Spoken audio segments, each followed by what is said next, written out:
Hey, how's it going, everybody? Robin here with AriesFireTarot. Welcome here to my channel. Thanks for tuning in. So, a couple things. I finally got the cloak that I ordered, and I'm just in love. So, this is the first time I'm wearing it, and this is going to be in conjunction with your full moon reading.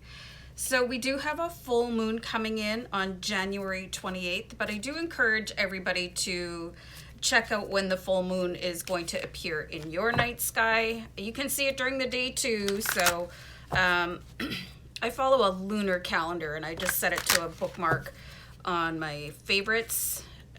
So I'm going to use the Witch's Tarot. This is a beautiful deck.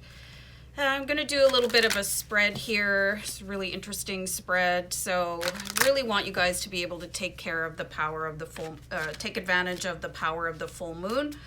I did a video on my other channel, Oracle Rising, about full moons and new moons and what aspects go along with them, so feel free to check that out. I also do,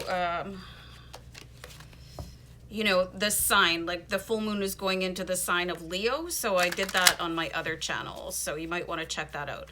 Anyway, guys, let me just shuffle out the Witch's Tarot a couple more times. I'm being guided to do a cut here. And I'm going to pull a Moonology card at the end of the read. So these are really cool cards. I'm really pleased that I was guided towards that deck, and it is now part of my collection. So what we're going to look at first for you is a self-perception and your relationship with yourself. This is very important. How do you see yourself, and how do you get along with yourself? Like, not everybody is in a place where it's a best friendship. So, and sometimes you really take on other people's perception of yourself. So let's have a look at that. Okay, this should be a really interesting reading. So let me know what you guys think down below in the comments. Hit like, share, and subscribe, and all that good stuff. Oh boy. If you guys have been watching my channel for a while, you probably know that this is my least favorite card, probably in all of my decks. This is the Seven of Swords. So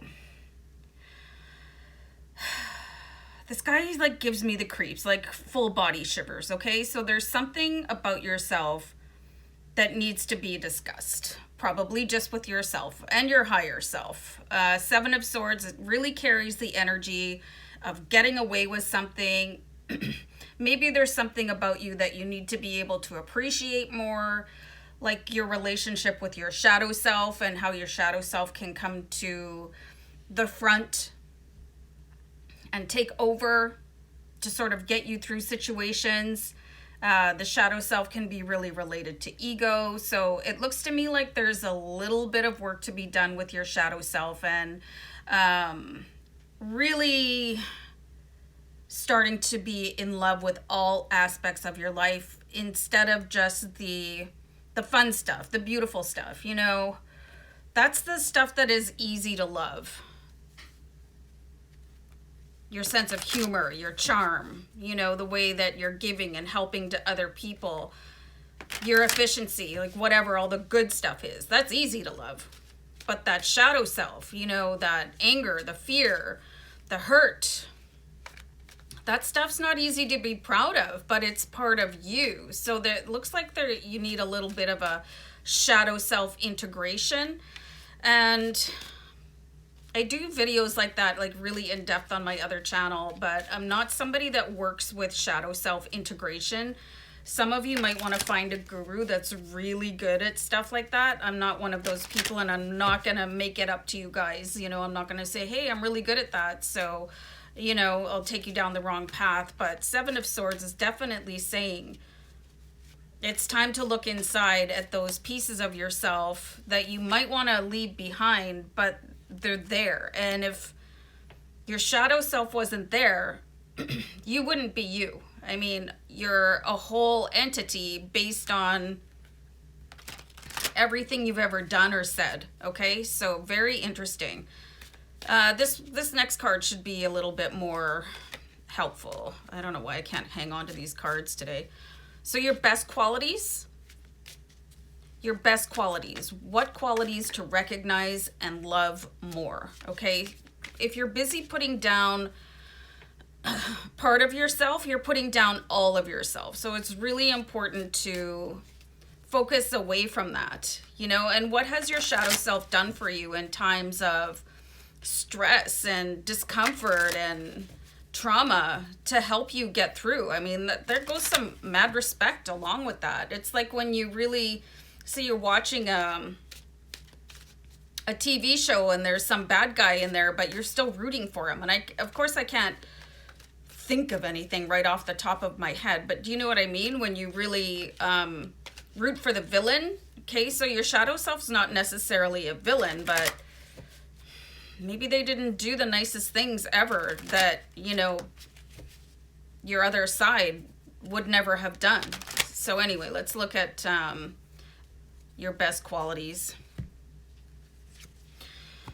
Really interesting here. So this could be the time for you to sit down and have a really strong conversation with yourself. You've got the Tower card. This is the ability to pick up and move on despite any sort of scenario which comes up with the Tower. Okay, and it's probably linked to your shadow self here. So I'm definitely seeing where you can appreciate your shadow side a little bit more. If you've never heard of the shadow self, if you don't know what it is, I really want to encourage you to find out a little bit more. You do have some sort of quality within you that will hit the ground running. You're always landing on your feet, and you can probably thank and congratulate your shadow self for coming in. A lot of people really freeze during times of trauma, and there could be a part of you that just takes over. Very interesting cards here for you guys. Very interesting cards. So let's see what gift you can offer to others and the world. And this is going to be important for you guys too. So you have the Page of Pentacles. So you probably have some aspect of yourself where you are able to lead other people to their highest wealth and abundance. Now, abundance could be an outlook, it could be helping people with their health. This is somebody with this Page of Pentacles that really wants to take people down the right road. And you will probably only be able to see this, like the high road as opposed to the low road, because you've been down the low road. You know what doesn't work. You know what is not attractive. You know what traits to veer away from, so the page is coming out, and the page is feeling like beautiful and effusive and ready to help others because you've already helped yourself. But there's still, I'm sensing a real rejection of that dark side of you, and everybody has a dark side. Everybody has a dark side, so keep that in mind.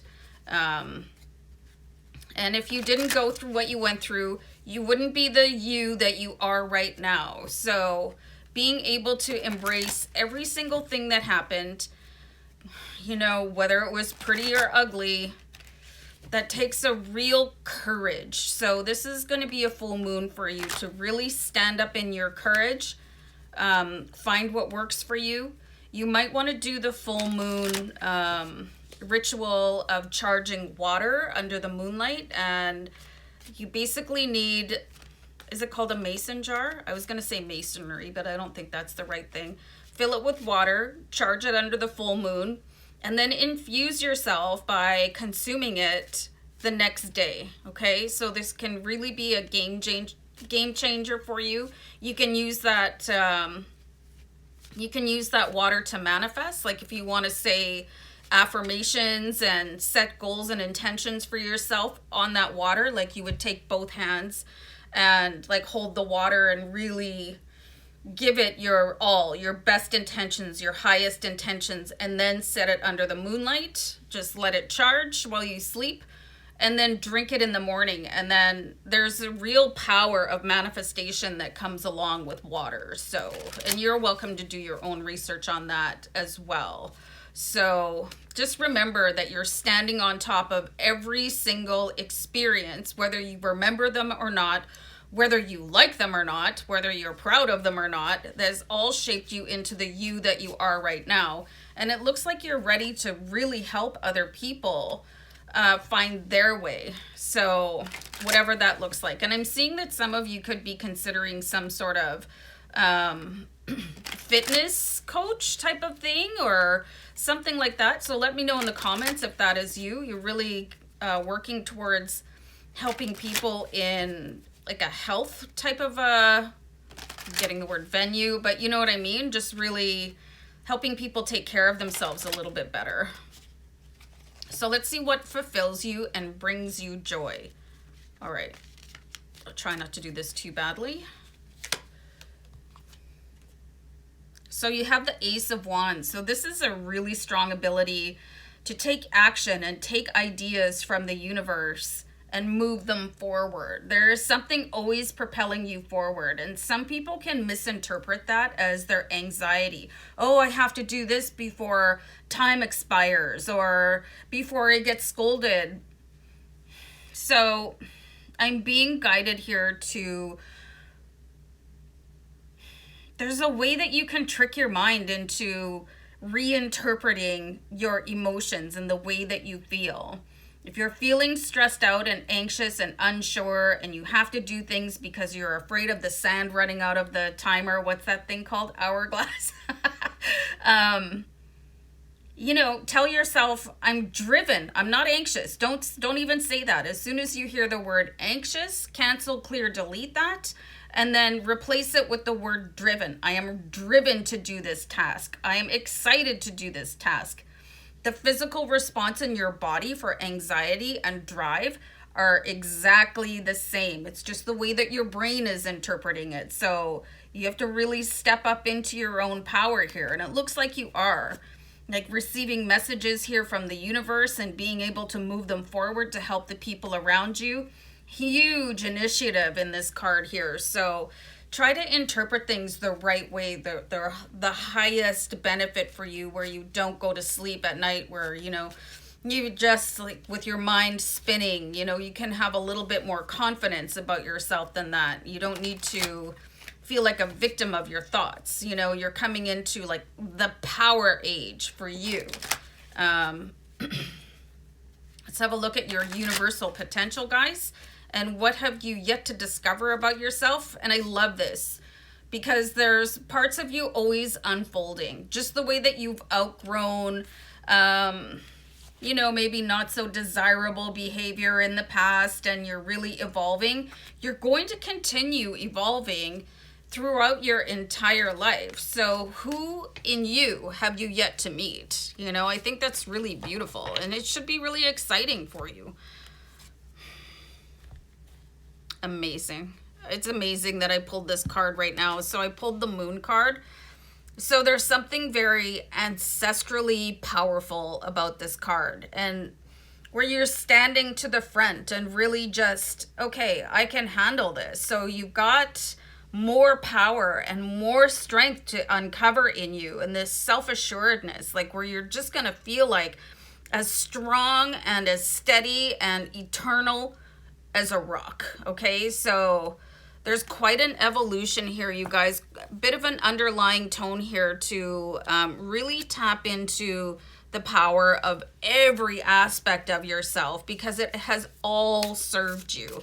Full moon is a beautiful time to do spirit work, you know, ascension work, just anything that is going to help benefit you. Is very powerful. Everybody can feel the full moon when it hits the sky, and we pulled the moon, right? So the moon is also talking about stepping into your intuition a little bit more and really owning yourself unapologetically. You know, you don't have to fit anybody else's cookie cutter version of you. What makes you happy? What drives you forward? What excites you? How can you help the people around you? And then feel absolutely 100% confident in that person that you are becoming and will turn into. This is your future you. You know, standing there and welcoming you in. Come towards me. I have more for you. You are divine. This is a really beautiful spread here for you guys. So I'm going to pull a Moonology card. And these show all aspects of the moon. So I did read the Moonology guidebook. So the energy of the card that I'm going to pull represents where you are in your life now. It doesn't matter how it shows the moon. So let me do a deck cut. So this shows a new moon in Pisces on it. So you could really take advantage of the aspects of the sign of Pisces. You can just quickly do that. You know, like just quickly Google it. So this says meditate and contemplate. And I wasn't thinking ahead. I'm sure you don't want to stare at me while I go through a guidebook. Hold on for a sec. Okay, I found the guidance, and meanwhile I had this whole incident where my my light fell over, and I'm so glad I was on pause, because that wouldn't have been a pretty sight. And you guys know that I don't do a whole bunch of glam editing. I shoot from the hip. You're getting my gut, you know, you're getting my spirit, and you're getting anything else that happens in between. So this says to meditate and contemplate. So the card speaks of dreams and romance, of soulmates and poetry. It suggests there's a new start coming your way that's connected to a matter that leaves you feeling somewhere between having your head in the clouds and being in a totally altered state. There could be a confusion and disappointment. If that's what you've had before and that's what you're expecting, there could be confusion and disappointment. Okay, I'm just going to skip that because it seemed like a little bit of a weird sentence, so I'm not going to keep reading it. So if you're onto a good thing, then wish hard, because the words of your soul and your heart could help bring about the manifestation of your dreams. So if that sounds a little wet and watery, then that's Pisces for you. This is the last sign of the zodiac, and the new moon in Pisces card suggests that a last-ditch change to make your dreams come true. Okay. So this is really interesting. So I really want to suggest to you guys to look up shadow work and look up you know, the aspects of the zodiac sign of Pisces, so you can understand what sort of influences will be coming in under this full moon, January 28th. Okay, so I'm going to wrap it up there, guys. And once again, I'm just really glad you didn't see the disaster. It was kind of my own technical tower moment. So, guys, love and light, many blessings. Take care. Bye.